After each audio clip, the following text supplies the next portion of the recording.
Are you a people pleaser? Constantly placing other people's needs above your own until you kind of don't even know what you want anymore.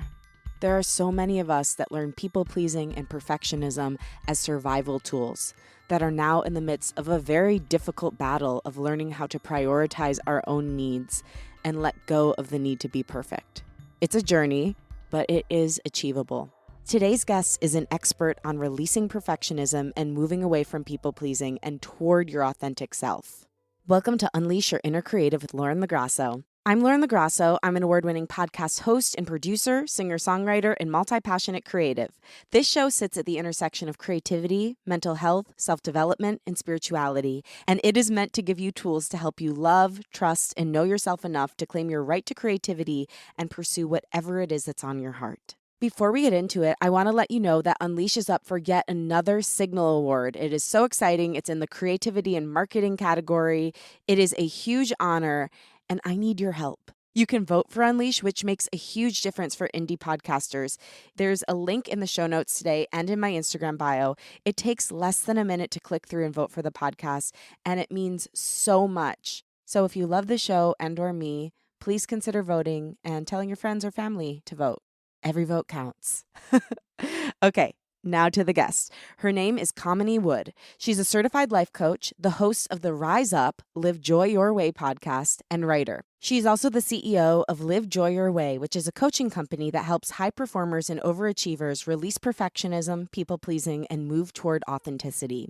Kamini is an amazing coach. I wanted to have her on because, frankly, I need help releasing this next level of people-pleasing and perfectionist tendencies that I have in me. And I know so many of you creative cuties do too. The desire to be perfect, to never make a mistake, and keep everyone else happy except for yourself is a huge impediment to fully unleashing and being your full, authentic self. I can't wait for you to get the tools that we share today. They will be life-changing. From today's chat, you'll learn how to start to overcome perfectionism and people-pleasing, how to have high standards while also being internally motivated, the steps to undo conditioning around fear of hurting other people's feelings. That's a huge one for me and super helpful what we talk about on the show. Learning more about core values and how to define yours, and so much more. Okay, now here she is, Kamini Wood.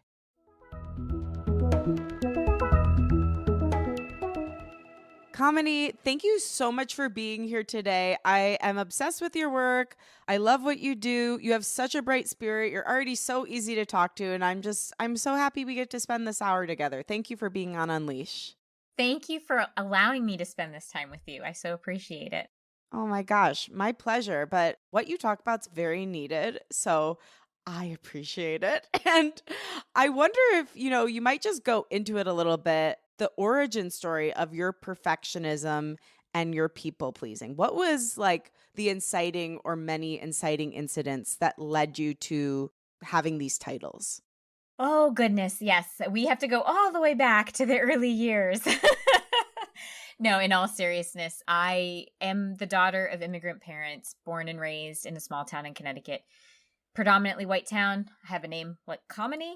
Very much sticks out. Clearly not a white individual. Definitely am darker skin. So being this kindergartner entering into school, you know you're different. You know you're different because everybody's butchering your name. Teachers are afraid to actually call on you in class because they're afraid of mispronouncing your name. And so there was an element as a 5-year-old trying to figure this out. How do you fit in? Because really what ends up happening is there's a sense of not belonging. And so in order to solve that, what I did as this little 5-year-old girl who didn't really know the ins and outs of what was happening, she just wanted to fit in, realized that if people were happy with her and she was doing the things that they wanted, she would be accepted. And so that's kind of where the people pleasing started from. And only obviously as an adult and I've done my self-work have I been able to track it back. But really, truly, when I go back, that 5-year-old, the 6-year-old in first grade wanted so badly to just not stick out anymore, wanted to belong. And so she was this little girl figuring out, well, if I do things for people and they're happy with me, then they'll be okay. And you're not sticking out anymore. The perfectionism was an element of that too. If you don't fail, you don't mess up, you're not bringing attention to yourself, you're kind of one of the group. But beyond that, I mentioned my parents were immigrants. They were extraordinarily hardworking individuals who were trying so hard to provide for my sister and I. And so they worked long hours. They would go to work, I was a latchkey kid. They dropped me off in the morning and they would go to work at 7:30 in the morning and they would come home at 6 or 6:30 and, it's a long day. And so what I learned was extraordinary work ethic and performance ethic, but also through that, my younger self didn't want to be a burden. I didn't want to cause them something to worry about because they were busy. They were doing things. They were trying really hard, again, to provide for us. So perfectionism, right? Don't be a burden. And so it's, if I do things well and I do it perfectly and I don't really mess up, they're not going to need to take their attention away from what they're working on. So another layer. And so that's why I say we go all the way back to that age because that's where it started. But then, of course, my own personality, I'm a high achiever. That adds to it. And, over the years, it just kind of grows from there.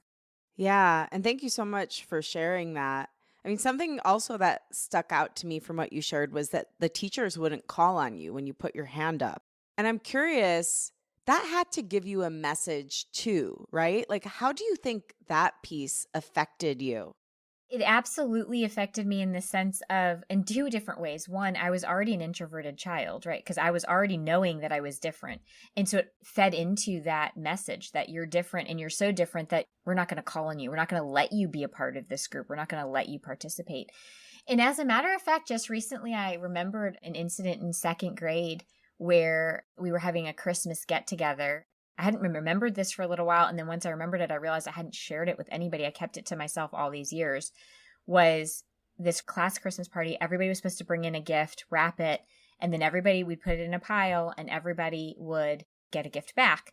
And because I always wanted other people to go first, I stood back and let everybody go. And we got to me and there wasn't any left. And I said to my teacher, there's not a gift, like there's nothing left. And she said, well, that's probably because you didn't bring one in because your family probably doesn't celebrate.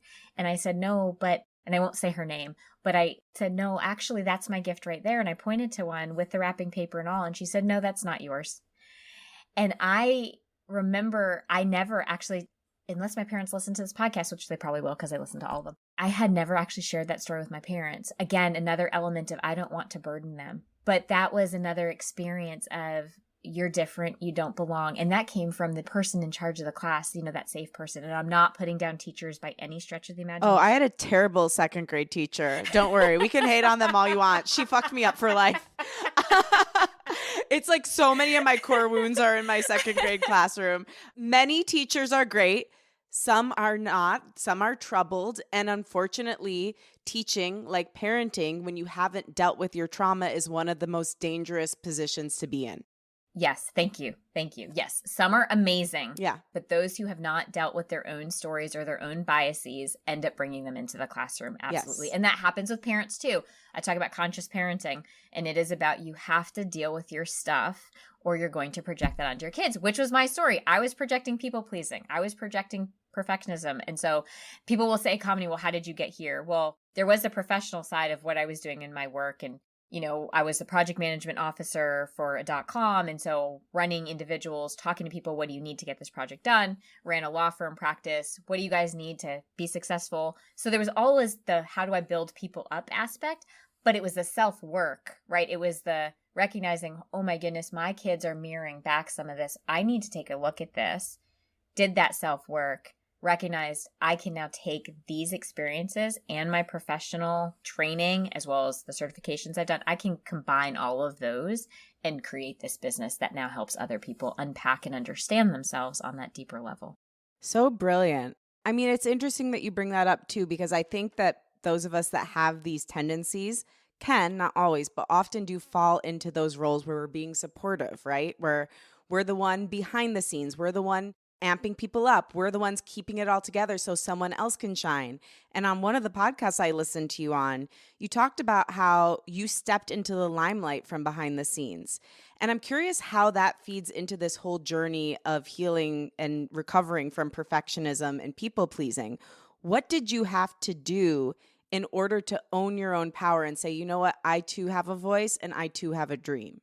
Oh, I love that question because you're calling me out because that's the truth. I was the person who always allowed everybody else to shine. I was fine with that. And I would never say I should not have done that.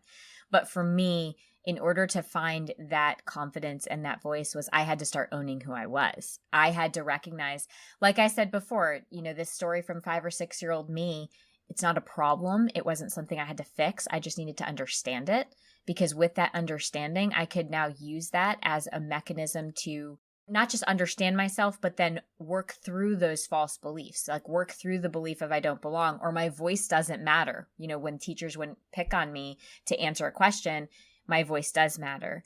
And recognizing that those were these false narratives that I had created and I had taken from those experiences, challenging them with, well, I do have these opinions. I do have these ideas. I do have the ability to hear people and listen to them in such a way that they feel witnessed themselves. I can take those gifts and I can actually lean into them and step into that light and recognize that that's how I can actually pay it forward. So I'm still in service of people.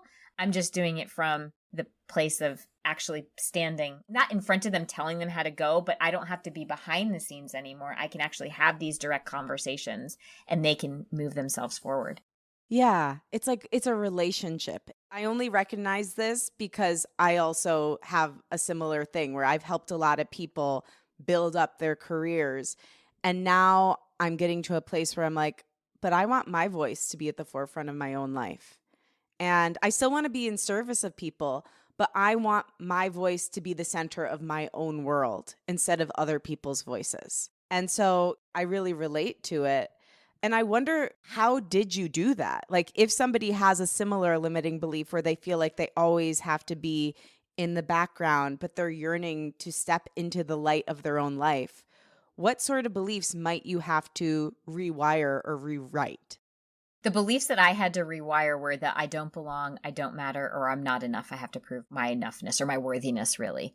Because as a people pleaser, most often there's this need to be needed because you're constantly trying to prove that you're worthy. And so letting go of that. But then beyond that, I had to give myself permission to name what my needs are and also what my values are. Because so often as a people pleaser, we also find that we lose track of our own needs. And also we lose track of what are our own values because we're so concerned with making sure everybody else is okay, that they're living in alignment with their values or that their needs are being met. And so for me, that was the catalyst was, oh, wow, I can actually name that I need to be respected in a conversation. Go figure. Imagine that. Imagine. I need to actually maybe take care of things that I want to actually take care of instead of over functioning and overdoing for everybody else. Or I need, for instance, not to be ultimately responsible for every single person's feelings. Oh, wow, that's great. Wow, I don't have to actually be responsible for that. I can just support them and love on them, but they're ultimately responsible for their own feelings. These were those moments of like, oh, okay. Taking those are going to break down those old belief systems pretty quickly, and they're going to allow for that room. Now, would I sit here and say that everything is perfect and I never have those moments? Absolutely not, because we're evolving. We're always evolving, right? So there's going to be another iteration, that comes back around and it's like, oh, there's the story of like, I'm not enough. All right, what's this one about? But now I'm in a different place where I can recognize it and I can come back to center in a shorter amount of time. I tell people all the time that this isn't about getting rid of things. It's about understanding. And when we understand, we actually recognize that when it comes up in maybe a different iteration, we're able to then meet it and work through it rather than it taking over and running the show. Ooh, okay. That's good. I want to ask you more about like how you actually made the shift, but since you brought it up, I feel like I need to lean into what you just said, which is I'm not responsible for other people's feelings. I think there's a lot of things holding me back in life right now. One thing I've realized in the recent months is that I have a chronic fear of hurting people's feelings. And I think it's because I feel responsible for how they feel. Like even with something as simple as someone pitching themselves to come on my show, because I've been rejected so many times in my creative career and I know what it feels like and I know how painful it can be. I'm projecting my experience onto them and being like, if I tell them they can't come on my show, I'm going to ruin their day. They're going to feel bad about themselves. And so it becomes this huge task just to tell someone, you know what, I don't think it's a fit right now, but thank you so much for reaching out. And I'm getting better. But for people like us or just like that have this same kind of fear of hurting other people or feeling responsible for other people's feelings, what are the steps one needs to take to start to undo that conditioning? Well, I'll offer at first a distinction between contributing to and responsible for. So when, for instance, you're telling somebody, I'm sorry, that's not a good fit, it's recognizing that you might be contributing to a feeling that they have, but ultimately, as their own individual person, they're responsible for that feeling. And one thing that we can remind ourselves of it is if we take on that responsibility, we're actually robbing that individual of their own autonomy. By allowing them to be responsible for their feelings and giving that back to them, we're actually encouraging their own autonomy and their own being and their own person. But in terms of our own steps, it's a lot of self-talk. It's about naming and bringing to the awareness, okay, I am taking on the responsibility for how somebody's feeling right now. What's actually true here? What's true is I was honest with them. I was respectful with them. I told them exactly what I needed to share. I didn't do it in a cruel way. And then I can release the ownership of how they chose to respond to this. For me, it's all about self-talk. It's about naming, becoming aware of what's coming up, and then challenging with what's actually true in order to move through it. That's good. So let's talk about how you actually made the jump into coaching, because you mentioned you worked in .com, then you worked for your husband's law firm, helping him build that. And then you finally took this leap to go after your own dreams and your own voice. Tell me about making that leap. Like, how did you come out even to your family and tell them, hey, I'm going to do this? Like, what did that look like? And just take me through that transition period. Well, first of all, I'm not going to sugarcoat it. It was super scary. It was absolutely scary because it was the first time that I was really stepping into my own, this is what I actually want. I mean, if we think about it, for 15 years, I was essentially making sure that my husband's dream was realized, meaning that was what he wanted. He wanted to run his own law practice, and I was doing everything behind the scenes to ensure that that happened. And in the meanwhile, helping to build up the employees as, you know, what do you guys want? How do you want to expand? So it was scary. It was scary to say, oh, I'm going to actually do this thing that is calling me. Truth be told, while I had this entrepreneurial spirit because .com and then running from the ground up law practice, it was scary also because this was going to be mine. Like ultimately I was in the forefront. I needed to actually be the face of it. And I was always behind the scenes. In addition, it was scary to bring it up to the family, not my kids. My kids always are just like, go mom, whatever you want, mom. They're like the best in the world, honestly. My husband was not exactly excited at first because here you're basically saying, wait, like I'm going to have to figure out the whole firm on my own. What do you mean? What are you doing? And that was a really uncomfortable conversation. And ultimately, it tested me in terms of my dedication to what it was that I felt called to do. And I had to acknowledge his feelings and still say, I hear you, and I'm not just disappearing. I'm going to be here to support as I transition off, and I'm going to do this. Yes. Yes, she is. Wow. I mean, honestly, too, what could have been a better test for what you were about to go teach people to do than having that conversation and making that transition with your husband? Arguably one of the people you want to please most in the world, your partner, your life partner, and having to come to him with that and say, you know what? No, this is my truth. I love you. I support you. And I have to do this for myself. And to stand in that power. And yes, to your point, being able to do that, because what I was attempting to do was build a business based on helping people understand themselves and live into their own human potential. I mean, that's what I do in a nutshell. Woo. It was walk in the walk, walk in the talk. What is the saying? Walk in the talk the walk. I don't know. I mess up cliches all the time. Me too. I make up my own. Me too. I thought, you know that saying too big for your britches, like pants? Yes. I thought it was too big for your bridges for 2 decades. So hate to say it, but they've got a long list of them. So you're safe here. This is a safe space. That's an incredible story. And then, so how long ago was that? How long have you been building this business for? About 6 years at this point. Wow. So now you have all this experience working with people, helping them move through these things and own their power, become authentic.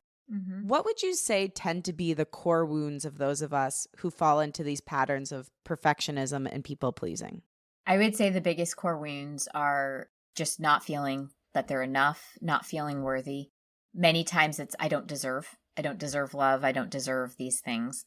And then also the not belonging. So the ones that I've kind of mentioned, those tend to be the main ones that come up. I would say overall, I'm not enough seems to be across the board. It doesn't matter whether I'm dealing with a doctor or a lawyer, which I work with, all the way to stay-at-home moms and dads who are also dealing with the same I'm not enough, because underneath all of the different walks of life that we come from, again, we're human. We're all human beings, and we're all dealing with similar, not the same, but similar things and beliefs that hold us back. And so while I might have an I'm not enough belief that started because of my story that I shared, somebody else might have an I'm not enough belief because of a totally different story. But at the end of the day, we're still dealing with those limiting beliefs that we have to work through in order to move ourselves forward.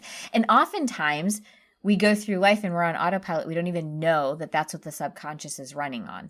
And usually there's some type of moment, whether it be a catalyst moment or some type of, with the professionals that I deal with, sometimes there's a layoff or there's something that shifts within their profession that it pops up.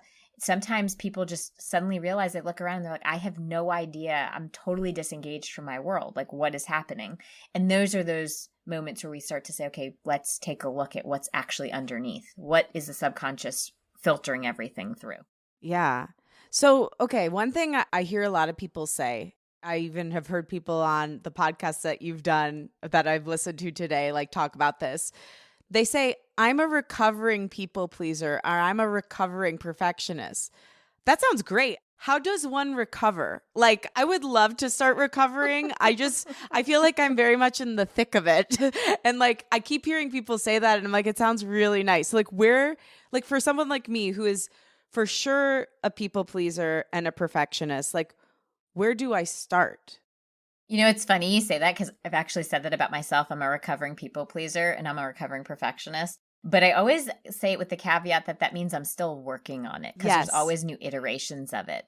And so that's why I say that the work that I do is never about fixing. I really try to explain this to people, that I don't come with this idea that you're broken or there's something wrong with you. There's nothing to fix. It's about, can you understand yourself on a deeper level? Because when you have that understanding, you then can figure out what committed actions you want to take to move through. So as a perfectionist or a people pleaser, it's understanding, what is this experience that I'm having? So I just fell into a people-pleasing mode. This still happens to me multiple times. And I'll just ask myself, okay, that's really interesting. What was I experiencing just then? What was I trying to experience by entering that people-pleasing part of me? Because usually with recognition of what we were trying to experience, that understanding allows me at least to say, okay, I was trying to experience belonging, for instance. Okay, well, there must be a different way that I can get to that belonging without having to overgive and overfunction. So almost pattern interrupts, right? So that's why I say, I do joke that I'm recovering, but I'm in active recovery. Yeah. Yeah, that's how I feel. I mean, listen, I actually had someone on my podcast recently who said that she was healed, like, from a lot of her pain. And listen, who am I to say she doesn't? She does deep somatic work, so maybe she's truly getting to the bottom of those things. And I definitely let her have that. And I think it could be true. Who knows? There's so much in the universe. How can we know everything? But like, I feel like for most of us, healing is a lifelong journey, like it's just a continual unraveling. Like I once heard Jen Sincero say, new level, new devil. And like you said, it's like you get to one level of transcendence and then you get tested again to make sure you really learn the lesson. And then you have to keep going. I mean, yeah. So I'm with you on that. Okay. So if I'm understanding this correctly, with the people pleasing or even the perfectionism thing, it's kind of like understand the core wound. And then step 2 is see the areas where it's starting to pop up in your life. And then what comes next? So once you become aware of it, right, and you're starting to see the patterns, you can start to ask those important questions. As I said, like, what am I trying to experience? Or what are the thoughts or the feelings that come up with this experience? Because when we can name those things, now we can, especially if it's a thought, we can ask ourselves, is there a way that I can shift this thought ever so slightly? Is there another possible thought that I can have? Like, so for instance, with the responsibility for somebody's feelings, can I shift it into a different thought, such as, again, I've contributed to their feelings, but I'm not responsible for. We're just shifting it ever so slightly, but that allows room now for maybe some different feelings and emotions to be present, which then allows for different actions to happen. A lot of anxiety typically, at least for me, like accompanies these kind of things. So like if I am going to set a boundary with someone or reject someone's offer to come on my podcast, I feel like anxiety over like, oh my God, how are they going to respond? What are they going to say? Are they going to be mad at me? Is that relationship going to be severed now? What do you do with that piece? Yes, and that's a hard one because I would say like 90 to 95% of all anxieties are fears that we're actually not going to be okay. Yeah. Right. So just what you were saying, right? Like, oh, what if this relationship is severed? Really what you're saying there is I'm going to be abandoned. Right. So that's like the fear of abandonment. And am I going to be okay? So it's just noticing and naming like, oh, there are the thoughts and you name all the thoughts that you're having, notice and name them. And then it is about coming back to the present moment. Again, anxiety is generally future tripping. We're worried about how is this going to unfold? Will I be able to handle it? All of those things. And the truth is you will be able to handle it because you're here, which means you've handled everything that has happened thus far. So we have empirical evidence that you will be able to handle it. So we come back to the present moment. We say, okay, here in this moment, I'm going to connect to myself. I'm going to connect to this present moment. What would be an action that I could take that would be meaningful for me right now? What is a values-based action? So for you, in terms of like, just as this example with the podcast, it's like, okay, I'm noticing all of these thoughts around relationship's going to be severed. They're going to hate me. They're never going to listen to my podcast again. Whatever the thoughts are, we name them. We come back to this present moment. And then you ask yourself, okay, what is something meaningful for me right now? Well, what's meaningful for me is putting the efforts into my podcast right now. So maybe I'm going to go and figure out what my next show is going to be about. Whatever the thing may be that gets you moving towards where you want to go instead of getting hijacked by the anxiety. Because anxiety is just part of life, right? It's about, can we expand ourselves to allow it to be there, but go ahead and put our thoughts and energies into the things that are meaningful and valuable for us. We don't have to fight the anxiety. Yeah, that's so good. I mean, it's something I've thought about a lot because I think many of us, myself included, spend a lot of time asking why or why is this happening? What's going on? But not trying to actually find the solutions. And I think what you just gave is such a brilliant example of it. Like instead of worrying about all the things that could happen, think about what you do want to happen and go toward that. You did bring up fear. And I think that's a big part of this pod because I think fear robs us from going after a lot of our heart's desires. I'm curious what your current relationship is with fear and how you process it when it comes up.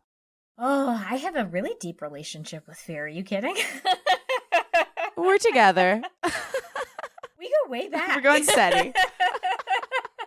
The way that I process fear is, again, a lot of what I talk about it's about becoming aware, right? So notice it and name it. And for me, it's also then I need to name how I'm scaring myself. Because fear is it's the first part of it. But then how am I scaring myself is where we can ask ourselves, okay, and then what happens? And if that happens, then what happens? And if that happens, then what happens? Because ultimately we get to this bottom level of what we're actually scared of. And with that awareness, we can ask ourselves, well, okay, so either what do I want to do about that? Is that even true? What have I done 100% of the time? I've already worked through this. Like, I'm going to be okay. So I can trust myself and I can work through whatever it may be.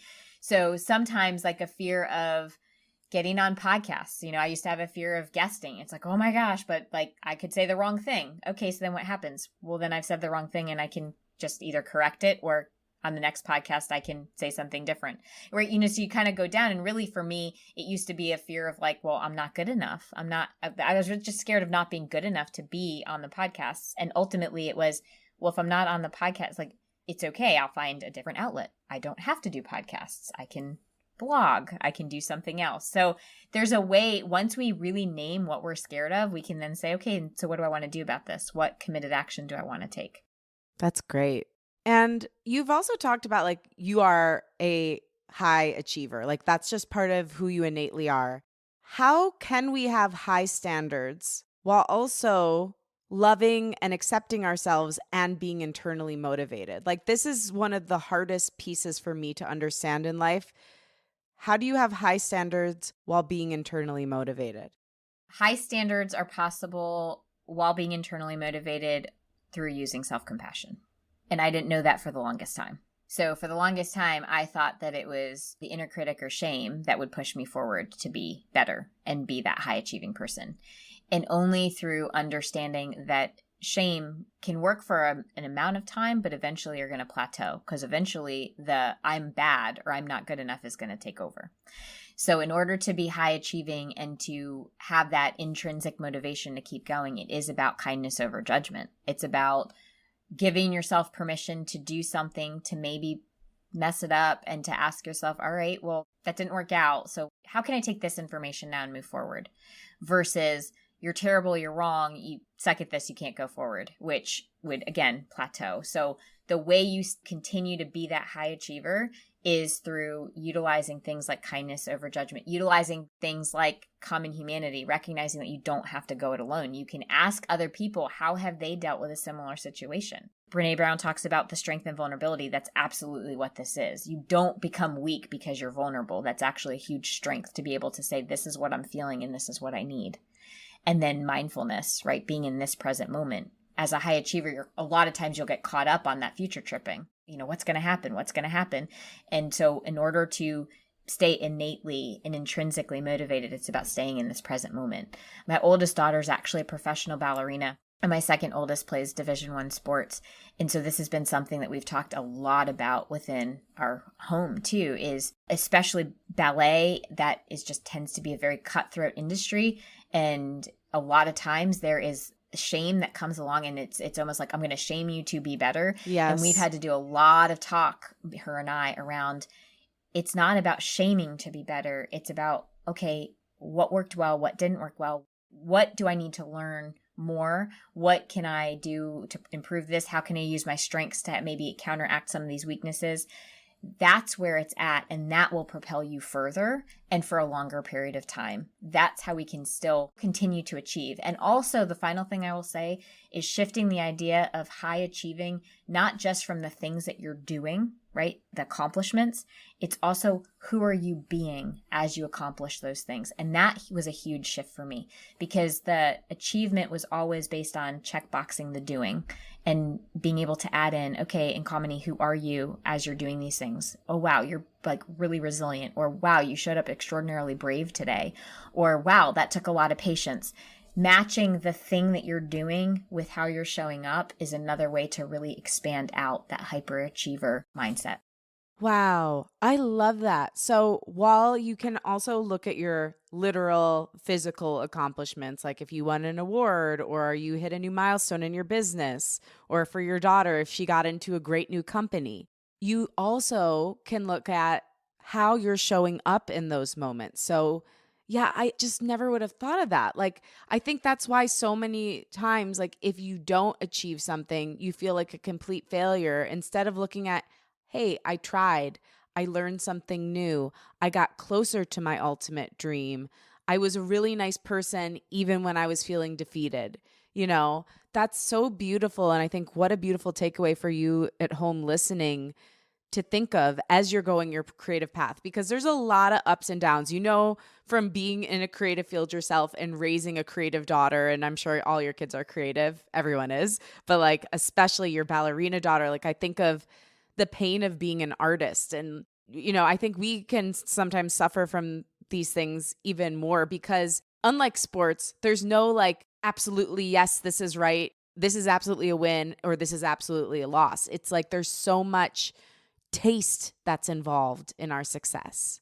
Oh, there's so much subjectivity that it can be actually a little bit disorienting, I think, for artists, right? Because you can go out there and you can perform and you might think it was amazing. And then, of course, you're going to hear people who would categorize it as a loss, so to speak, or vice versa, right? And it's just recognizing the subjectivity that's involved in the arts itself and allowing, and that's where self-compassion is so important. It's, well, you know, who was I during that performance? How did I show up? What was my takeaway?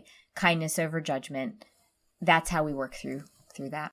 Yeah. And I wondered too, you know, because I think of your daughter, I think of myself. I had like a really abusive choir teacher, another teacher. I had amazing teachers too, but I had a crazy choir teacher. She's passed away since then, rest in peace. But she like would throw chairs at children. She ended up getting fired because she rear-ended somebody twice to quote unquote teach them a lesson. But prior Oh to gosh. that, she was somebody probably who should never have been around kids, let alone sensitive, creative kids who were just trying to sing a song. And in those situations, sadly, I ended up quitting choir because I'm like, I'm not going to subject myself to this abuse and to a toxic environment anymore. So I quit something that I loved more than anything in the world, which was singing. But like when you have to be around somebody like that who is shame inducing, who is toxic. Like, how can you possibly like keep yourself safe and protect your heart and creativity and love in those moments when there's somebody who's like attacking it? That is so hard because there are those moments when we can't leave. And this comes up a lot with even with individuals in the workplace who are in toxic work environments. Usually what I will encourage people to do is to talk about it, because when you're in a toxic environment, it is so easy to be put in that place of internalized shame. And shame really is fostered when it goes unwitnessed. So allowing your safe people in, allowing that to be where you let people in and know what's happening, so that they can be your witness. Because if we are witnessed and we're talking about what's happening and we're not gaslighting ourselves and saying it didn't happen, or I'm making it bigger than it is, or I'm overly sensitive, but we're saying this is actually what's happening and we're discussing it with people that we feel safe with, that we can be vulnerable with, it at least has an output so that the shame doesn't take hold. And it is also about setting boundaries, as many boundaries as you can when you're in that environment with that individual. Just figuring out ways to potentially communicate what's okay and what's not okay. I think that the teacher-student dynamic is a lot more difficult because of the fact that they're in a position of power. And even in workplace, it can be difficult if it's like a superior versus a team member that you're equal to. Because again, power, right? And that's where abuse happens, where somebody is in power or has the perceived power over another person, and they're putting them in a position where they don't feel like they can defend themselves. And so that's why we talk about this with like emotional abuse. It's somebody has power over you. You don't feel like you have the ability to speak up and defend yourself. And you end up being the subject of emotional or verbal abuse that way. Physical abuse, similar, but you're physically constrained and you can't get out. So in those instances too, it's even more important to find ways that you can talk about it, because again, people who are being abused in that way, they're internalizing shame because ultimately they're walking away from that thinking that there's something wrong with them. If we can't get out of those dynamics, and in that case, I almost say maybe it was an empowered decision to leave that particular dynamic, and wouldn't have been lovely if there had been another choir to join. But it's to say that sometimes we can't. Sometimes we can't. Look, people who are at work, they can't just pick up and leave because that's their livelihood. That is how they're paying for their family to survive. So we have to find ways to work through it. And it's talk about it, set boundaries, and protecting your own, like put up those energetic boundaries too, reminding that's them, that's not me. What they're saying isn't true. This is what's true about me. That internal dialogue is so important. Yeah. And let's say you had a coaching client who came to you post being in a toxic work environment. How do you start to take them through unraveling that and realizing they were not the problem? It's an unshaming process. So it is about helping them name, what actually occurred, what happened, and then being a witness for them and having them be their own witness and having them recognize what's actually true in terms of who they were in that situation, that they actually were doing the best they could. There's nothing wrong with them. And then can they look at that event with a different lens? I mean, eventually that's where we're trying to go to, is can I look at that event in my life with a different lens instead of the lens of I'm bad or I'm wrong or I was wrong. And, you talked about the shame voice and how that has a big part in people pleasing, perfectionism, all of the above. Mm-hmm. When that voice comes up, because it inevitably will, how do you kind of like talk back to it? Could you walk us through an example of what it could look like when the shame voice comes up and how to talk back to it, put it in its place? Yeah, you're going to think that this is somewhat counterintuitive, but what we have to do is let it talk first and actually say it out loud and witness it with our own ears, actually hear it. Because when we hear that voice, we suddenly are like, holy crap, that is really mean and disgusting and gross and awful. And that's not even true about me. And so it is about allowing ourselves to be our own witness. And when we're talking specifically about shame, again, it goes back to what I said before. A lot of the work is about becoming aware of it and not just pushing it aside. So when we're becoming aware of it, we're naming it and we're really calling it out. And we're calling it out into almost the public forum. And we're like, hey, I equate shame to mold. I say if we can bring it out into the sunlight, it actually will die. It'll actually dry out and die. But if we keep it hidden in the dampened, basement, it's going to keep growing and growing and growing. And so that's what I'm really saying is we bring it out. You let it be seen. You let it be heard in a loving way to yourself. But you have to go through that process so that we can be like, yeah, that's not true. That's actually just somebody else's voice. Yeah, repurpose as our own, for sure. I think of that a lot. And something else I've heard you talk about is core values. Can you go through what those are and how we can start to find them for ourselves? So core values are really what's the most meaningful thing to you, what makes you tick. And oftentimes, most adults have not taken the time to figure out what their core values are. They've assimilated them just through family, society, culture that just kind of said, yeah, that's what is meaningful to me.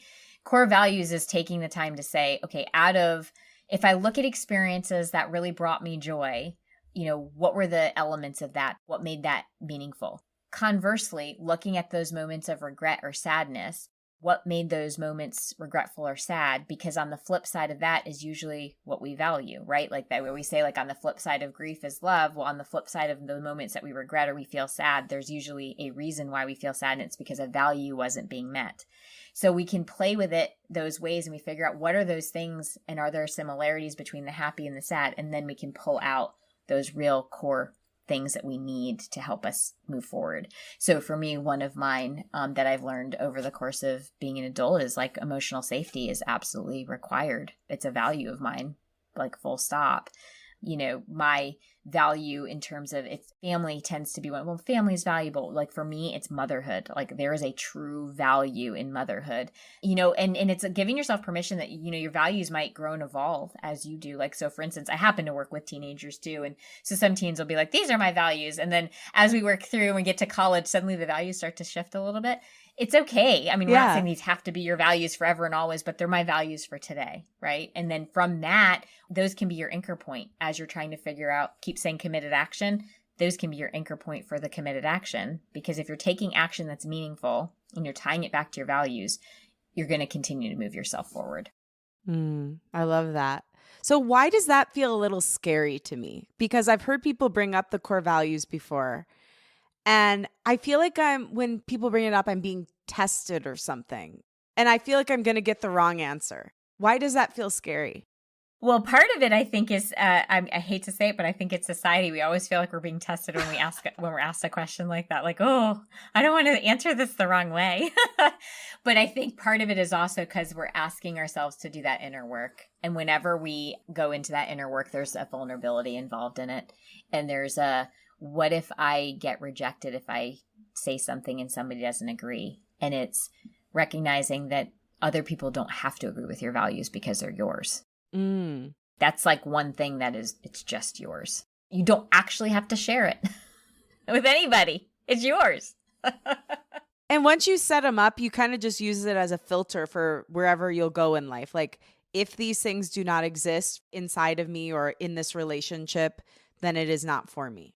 Especially like, for instance, with friendships. We find this with friendships. Again, dealing with young adults, emerging adults, a lot of times we're talking about, well, I don't understand why this friendship is the way it is. And if we unpack it together, it's because there's a misalignment in values. It's two people trying to force a relationship together where there's not an alignment of what's important and meaningful to each individual. And it's okay sometimes, especially in those emerging adult years, right? You're going to find yourself starting to outgrow relationships because values start to diverge, and it's giving ourselves permission to allow, that's just part of growing up. At all ages. Yeah, I'm like, maybe I should start to think about that a little more.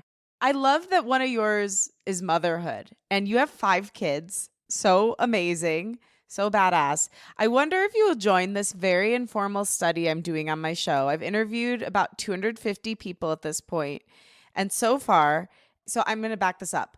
I used to have this conception that before I had kids, I had to accomplish everything because once I had kids, I was just going to have to hunker down and be a mother and I couldn't do anything else and I would be totally consumed. And through doing this podcast, I have found that every single person I've had on the pod has had their greatest success post-parenthood. But the one that surprised me the most, just because of the conceptions I had and my own kind of biases about being a woman, I thought the most amazing ones was that every single woman has had their greatest success post-child or post-children.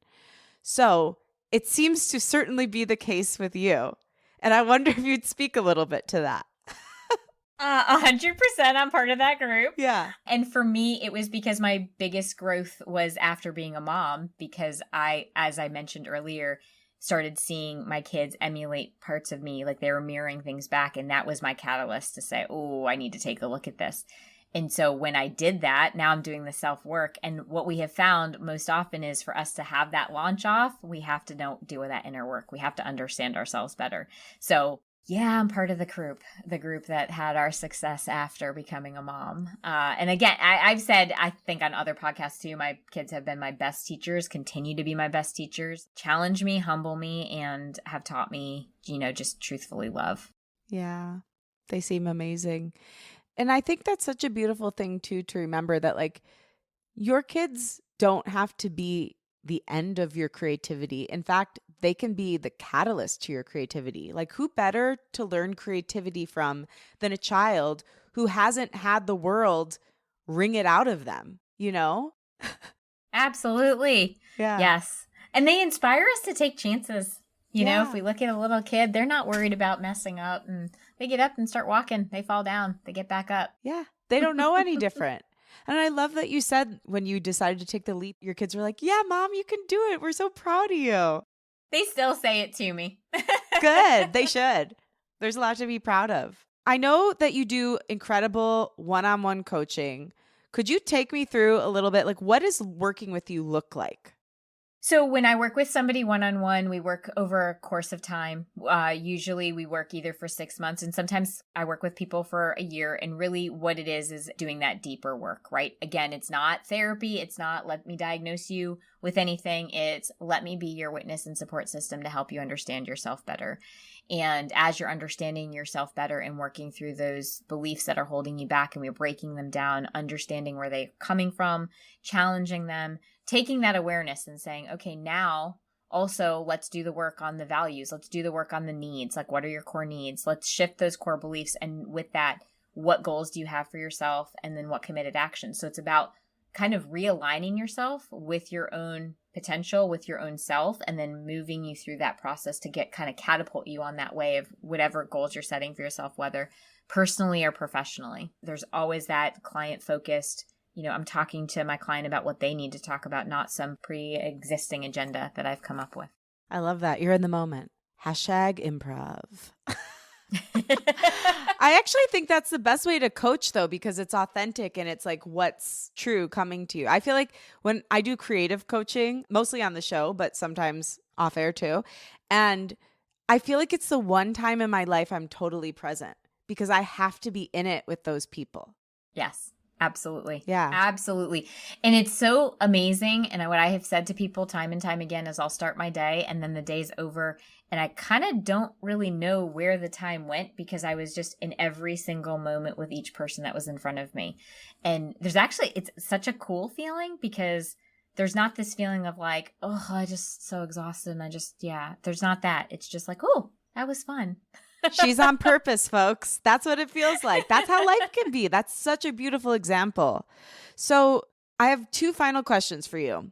The core tenet or goal of this show is to help people trust, love, and know themselves enough to pursue whatever it is that's on their heart. Because I used to think, oh, I'm just going to give people a couple tools to be more creative. But I realized, like you, it really is a more holistic journey. So I wonder for yourself if you wouldn't mind sharing your best tactics to reach these goals, which are self-love, self-trust, and self-knowledge. Oh, what a great question.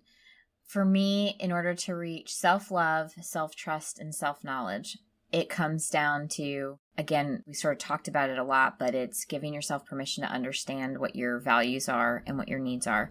But beyond that, it is truly about utilizing self-compassion and recognizing that you don't have to be anything other than yourself, right? So just kindness over judgment, and leaning into the concept of self-acceptance, recognizing that there are going to be multiple parts of who you are, and just embracing each one of those parts and allowing those parts to, again, we can expand out. There can be a part, like I have the part of me that's the people pleaser. She's not gone, but when she pops up, I kind of talk to her and I recognize that I don't have to give her all the attention. I can expand out to these other parts.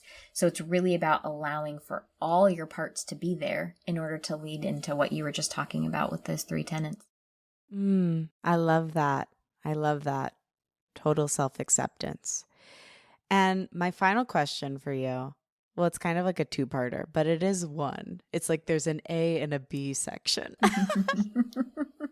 If we could look back to the Kamini of 6 or so years ago, and that version of you right before you took the leap, and you now were standing in the same room looking at each other, what do you think she would say to you today and why? She would say, I am so freaking proud of you for sticking with it and just going after the thing that you wanted. And what would you say to her and why? I would say, thank you for trusting me. Thank you. Thank you for what you do in the world. And thank you for helping people embrace their full selves and be a little gentler with themselves. Thank you so much for having me.